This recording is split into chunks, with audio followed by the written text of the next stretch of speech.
Farmer accidentally digs up an ancient artifact with a history that leaves archaeologists baffled. It was just like any other day in the county of Silchester in Hampshire, England. A farmer was getting ready because he had to leave early for his work and wrap up the leftover plowing as soon as he would reach the field. It had been days and he was not able to concentrate on his work like before. For him, the plowing had always been a monotonous job. He never used to look forward to his mundane work every day, but he had to do it because this was the only way he was able to make two ends meet. As his kids were growing, now he needed to have a stable job that would pay him enough so that he had enough to fill everyone's stomach as well as do certain savings. The farmer was aware that as soon as the sun would be settling, it would become difficult for him to plow afterward as the weather would turn a bit chilly. The moment he was trying to plow a patch, he thought he heard a noise. At first, he thought he had been mistaken, but his doubt materialized as soon he came back upon the spot while plowing.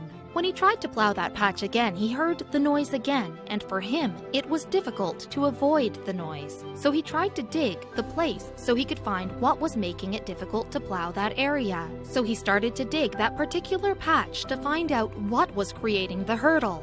Fortunately, he succeeded to excavate the object from the sand. The object that he found accidentally seemed to be a ring, but it didn't look like an ordinary one though, because unlike an ordinary ring, it had 10 facets. It was exceptionally larger in size, about an inch in diameter, and weighed approximately 4 ounces or 12 grams, which were quite unusual for a normal ring. The appearance of the ring suggested that it was a signet ring, or was probably used to make a seal. There were certain letters engraved on it, which were in Old Latin and had certain mistakes. Moreover, the language was ancient to be known by an expert, let alone a farmer. He tried to flip it several times to trace the owner, but didn't succeed.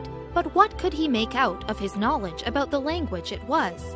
Senecane vivas in de, boldly engraved on the ring, which he could vaguely decipher as live in God. Decades after the incident, the farmer once was in urgent need for money, so he remembered the ring that he once found in his field, and now was searching for a suitable buyer who would give him his fair price for the ring. He then came across a buyer who changed his life by giving him an insane amount. The buyers were the famous Chute family and the owners of the Vine, the estate which was built in the 16th century outside of the Sherborne St. John near Basingstoke, in Hampshire, England. They had a special interest in the intricate objects, and when they heard about the ring, they offered him a handsome amount in return. Even for years, the ring remained a forgotten history by family, and they had just put it out as a showpiece for several years in their library. It was the year 1888 when Challoner Chute, the descendant of the house, had noticed the ring and published about it in the paper. Despite the inscribed letters, it ignited the least interest among the archaeologists.